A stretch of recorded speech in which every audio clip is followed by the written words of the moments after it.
All right, good morning, PT on Ice crowd. Almost forgot. Woo, my symbolic sip of coffee. I had to make sure I got that in there.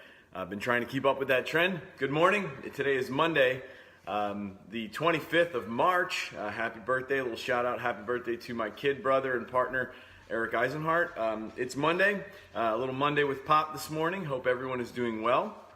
Going to jump into this today. I have a very busy day, a lot going on today. I didn't even get to get a shower in. I'm just kind of hit the ground running after a long weekend of dadding. I was dadding all over the East Coast this weekend. Got to watch one daughter play soccer on Saturday and another daughter play rugby on Sunday, and put more miles on my poor car. My faithful and trusty car, but got to do some time and have some fun. But now I've got to catch up. I got a ton of stuff that I was hoping to do, didn't quite get done. So that's my story, where I'm at. Let's dive into it and get really started right away. So today I want to talk about. Let me start the clock. Can't forget that. We'll be here all day if I don't. All right, I want to talk about abandoning always. Right. So it's time to step away. Put it down, step away. Slowly back away from always. And the reason why I sort of mention that is because it's kind of a follow-up on last week, right? So last week, if you watched, I talked a little bit about this idea of feedback loops and scripting, and really beginning to kind of lay down communication pathways with anybody that we interact with. And I probably could have called today the idea of what if you truly lived to serve? Because in a sense, that's sort of what today is about. It's this idea of what if we were completely all in for our patients and our clients? Like, what if we were truly 100% committed and gave up everything else just to see them achieve their goals? Now, I don't say that, in a needling way. I mean, I know most of us are very much committed and probably serve and put more of ourselves into our career and helping people than is sane. But we do it. But what if it was like completely? Right? What if it was 100% and you just said, this is why I exist, and what would occur, and how might we be different? And where I think that kind of comes up for me is because, I feel like to a certain extent, there's always that little bit of us not quite wanting to commit. Like, if I fully commit in this situation, like what could happen? There's an unknown there. And so I mentioned that maybe two sessions ago or 2 weeks ago, this idea of, admit, commit, and so forth. So that gets us kind of to today, right? It gets us to this idea of abandoning always, abandoning never, abandoning absolutes in general, because that's the messiness of the world. And this is something that none of us want, right? We want this thing that we do with people to be fully scripted. We want it to be easy and linear and straightforward.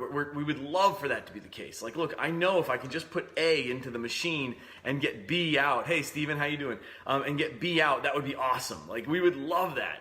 But the world doesn't work that way. There's this complexity, this messiness, and we just have to kind of get comfortable with it. And so we have no such thing as certainty. We have no such thing as always and never. Like, they just don't even exist. They're just kind of concepts that don't apply when we're dealing with biological systems, when we're dealing with people. They might apply in physics, they might apply in math, and we certainly want to search the universe for those kinds of things, those rules that are perfect. But we just don't have them. The truth is, the best we have, hey Mark, the best we have are things like heuristics. We have rules of thumb. We have kind of general principles that apply. And so, to me, I'm always kind of dealing with that. This idea of, I want to be firm. I want to be able to know exactly what to tell somebody in exactly the right moment, but also understanding that that can never actually happen. That's an ideal, but not a reality. And so there's this guy, who's a Harvard, psychology professor. I've mentioned him in the past, Robert Kagan. And I really like what he has to say about kind of adult development. This idea that we continue to develop as we age, and that certain steps kind of go up. That, like, in adolescence, our world is about us. Like that's like what we can handle. And if you have adolescent, children, you see this, right? And it's kind of like you say to yourself, and you probably remember maybe your parents saying that to you, this concept, right, is that like we think the world is all about us. Like the world really does revolve around us because that's what we're equipped to handle. That's how far we are in our development. And then like a little bit later, you start to realize you're part of a team maybe. Maybe you're kind of part, there's people around you, or maybe you become part of a work team or, family or whatever. And then maybe you advance to managerial, or you become head of household, or whatever the case may be. And then eventually these very few people, these kind of leaders of leaders, start to get comfortable in the messiness of the world and be able to handle two seemingly contradictory opinions and know that they can both be right because of the situation that you might be in, right? And so I think that right there gets us to where we need to go, right? If we had this idea of we were truly living to serve, like we were living to accomplish something with people. And of course, for me, it's about health and lifestyle and all that, getting people kind of to live the best version of themselves. But if we were truly there 100% locked in, what might we do differently? And I think some of that is this idea of customization built on top of, optimization, right? Like this idea that we want systems, we want things that are predictable, we want consistency in what we do, data. We want to be able to say, hey, every single time I see this, I do that and I get this. Like that's what we want. That would be awesome. But knowing full well that that's impossible. So I started to kind of get to that point and say, well, what can we tell people? What can our narrative be? What can we actually spend time feeling confident saying? And I think there's some of this in here. And I think this is where it gets really beautiful for all of us. The thing that we can really hang our hat on, the thing that we can really dive into with just about anyone, is that we are fully committed to the end goal, and the only thing that we can guarantee is that there is a test-retest phenomenon, right? That is something that we can work with in everything. We can say, look, generally speaking, we find this works, rule of thumb, heuristic, okay, showing that we have, a knowledge and showing that we have, expertise. Like when I've worked with people in the past, we've seen this, good. And then on the other side, however, we know, right? So this is the contradictory part. We know that no two people are the same. And so for us, it's really about dialing in to what allows us to unlock what you need, what you want, right? This idea of we are going to work on this together and we are solving a puzzle. Okay, I think that's really important. But to do that, we have to be able to like fully commit to never, ever, ever, right? So we are going to take never, and we're never, ever, ever going to use the term always. Like that's the key. If there's a never in our world, right? It's going to be, the never is going to be that we ever use the term always and never. There you go. There's your contradictory messiness for the day. Right? I'm telling you, you can never use the word never and always. Figure that one out. Bit of a conundrum there. But that really, I think, is what we're dealing with when we're dealing with people. We have to always open the door to the fact that doesn't exist in these softer, emergent systems. That always is not a thing. That I can change a few other things and I can get a different result. Okay? And once we get that through with people, once they start to understand that, then they understand that we're just a partner on the journey with them. That we're just here to walk alongside of them and to provide some logic and experience and some ideas for experimentation. And when we give them ideas for experimentation, we're going to be the scribe that documents all of what we see. Hey, did you see what that happened right there? Like, you told me this occurred. Okay, I'm writing that down. Like, that's a good one. We should note that. We see how you respond to this. Okay, I think that's a really, really important thing, that we have kind of two, if you imagine sort of a Y down the page, one side of the Y is we want data, we want uniformity. I mean, nobody wants that more than me. I want everybody to fit into a spreadsheet so that I can look at the entire population and say, we see this is a trend. Okay, but we always have to keep the unique outliers in mind. We always have to be willing to say, but it's not going to always work that way, and so we have to be comfortable with that messiness. Okay, so why am I bringing this up? I'm bringing this up because I saw a really nice little, paper. It's small. There's nothing huge about it. I think it was like 50 people.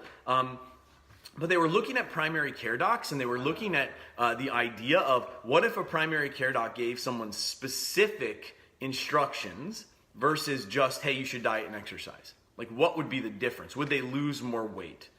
Of course, it's logical. We know the answer. Yes, of course. When you give someone specificity, when you give someone, direction, when you lay it out for them and begin to develop a plan, it's much more actionable, right? And so, of course, what we found, or what was found in this study, was a couple of things. One, people who got specific instruction, they got dosage of lifestyle. They got dosage, did much better. People who got regular follow-up did much better. And guess what? No surprises, especially for anybody who's kind of in that pain science realm or that psychological informed care view of the world. The providers who showed empathy by far got the best result. Okay? The providers who showed empathy by far got the best result. That's a beautiful thing. What does that mean? It means if I sit down in the chair across from someone and I say, listen, I exist. I am 100% yours now. I exist fully to serve you in this moment. I am 100% yours. I have no other distractions in my life. Okay? I'm not going to answer a text. I'm not going to look at my computer. I'm here with you to connect 100% and understand what it is you're trying to do. Okay? I am going to help you pick apart one of the messiest, most complex puzzles that exist. Okay? This idea of the output of human behavior. Okay? That's my job. My job is to pick this all apart. Okay? And provide you knowledge and resources and information. What I have is information. What I have is knowledge. What I have is I've connected a lot of dots. My job is to help you connect those dots. And I know full well that there's no one perfect way to get after this. That your uniqueness, your customization needs are going to require me. It's going to require us to poke at this a little bit, run some experiments, and see what works. So if you're on board with that, the fact that we're going to need to test something, and then I'm going to need to follow up with you and find out how that test went, okay, then I think we can be in a really good spot because we can pick this apart. We can figure it out. Okay? If we would get good at that, if we would not say, I'm the expert, here's what needs to get done, okay? If we would not say, yes, when people show up with this, we can kind of get this going, okay? If we would just simply say, you are unique. You are amazingly unique, right? Like that's what makes working with people so awesome is that I love the challenge of it. I'm not going to have every answer right on number one. What I'm going to have is a whole lot of heuristics. I'm going to have a whole lot of rules that we got to go through. And I just want you to work with me. I'm going to troubleshoot this. Okay? Now, we do that with our care of the body, right? Like that's not uncommon, especially if you follow this channel. If you're watching and following ICE, you know that is principle in kind of how it's taught. Like, yeah, we're going to do clinical reasoning. We're going to break this down slowly and steadily. Okay? And we're going to figure out what buttons to push. But we don't tend to do it with lifestyle. We don't tend to do it with behavior. We don't really say, hey, my job is to really understand what makes you tick and then slowly build a plan that we can get you where you want to go. It will be challenging. It has nothing to do with your willpower. It has nothing to do with how good of a person you are. It has to do with the uniqueness of you built on top of a platform of consistency. We see that almost every person behaves this way. Like we see that almost every person will follow a pattern, and these are the kind of 3 or 4 most common ones. We got to figure out what about you is unique. Now, what does that do to a person in my 2 minutes left? What does that do to a person? It says, man, this person knows what they're talking about. That's the first thing. They know what they're talking about. They understand me. Okay, they understand my issues, my potential issues, okay? They're clearly a nerd on this stuff. I found a good source of information. Good. Secondly, they're not a know-it-all. They understand that there's uniqueness here, that I have my own unique circumstances, and I like that. Okay, I like that because it makes me feel good about me. Okay, it's not an excuse, it's just the way the world is. No one is 100% the same. All right, the third thing is they're honest. They're not saying I know the answer, I have the answer. They're saying I can find the answer. That's very different, okay? And the fourth thing is they don't give me binary choices. They don't give me either or, always, never. Like that doesn't exist. They understand that this is a sliding scale always, and it's always about development.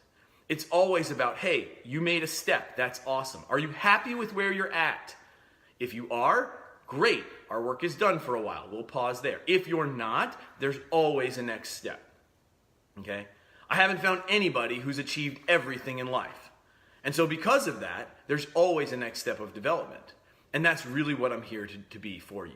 I'm here to be a trusted advisor to help you develop, to be the person that you want to be, whatever that is. That might be the parent you want to be. That might be the coach you want to be. That might be the worker you want to be. That might be the supervisor you want, whatever. Like, you have that defined in your mind. Okay, so I really feel like that is where we kind of have to get to. And it all starts with us being willing to get rid of the concepts of always and never. And if we're willing to do that, if we're willing to say, look, I've got guidelines that I follow. I have a system. Generally, my system has worked pretty well. That's what got you here, right? You're sitting in front of me because I've developed this system, this approach. It's not perfect for everyone, and it's not perfect in every situation. And so our job is to build the framework of consistency and put the customization like a cherry on top. And when we figure out how to do that with you, you're going to be amazing. And by the way, I'm so glad you're here. I can't wait to get to work with you. I live to serve. Okay, I live to serve. It's why I exist. Now, one thing I'll often do in that situation, in many ways, especially if I'm in front of an employer or a population, I'll very clearly say, listen, it's not about the money. There's a whole lot of ways of making money easier. What this is about is empowering your people, letting them be happy and healthy and live a better version of themselves. Because when they do, you as a unit will do better. Teams outperform individuals always, but individuals always make up teams. There it is. There's the conundrum. Don't use the words. Always, never. Absolutes. It's garbage. Get rid of it. We're dealing with people here. We're people. We're dealing with people. All right, it's Monday. It's only Monday. I got to get back to work. I got a ton left to do. I could riff on this one for a while. Hopefully some of that made sense. You can look back and try to connect those dots. And we'll go from there. Just some things to know. The intro courses are going smashingly well. I'm very, very happy with how they're going. The next one will be ramping up Cinco de Mayo. I'm pretty sure Cinco de Mayo, we start off on the next one. This one is coming up to a close. The groups are doing fantastic. The conversations are rich. And people are really starting to see how they can kind of work this stuff into even their daily practice. I was pumped this time that we have a DO, a doctor of osteopathic medicine in there, and we've got some, we had chiropractor last time, we've had some OTs and PTs, and I love it. This is the conversation that needs to happen. This is the community that we need to build. Okay, if you haven't taken that, please give it a hard look. The instructors are on board, and we're doing some good stuff. From there, the secondary courses are on their way, as are, of course, a list a mile long of all of the things ICE offers. So keep a good look at them. Have a great Monday. It's only Monday. It's going to be a great Monday. If you're in New Jersey, it looks like the sun is shining. Make it count.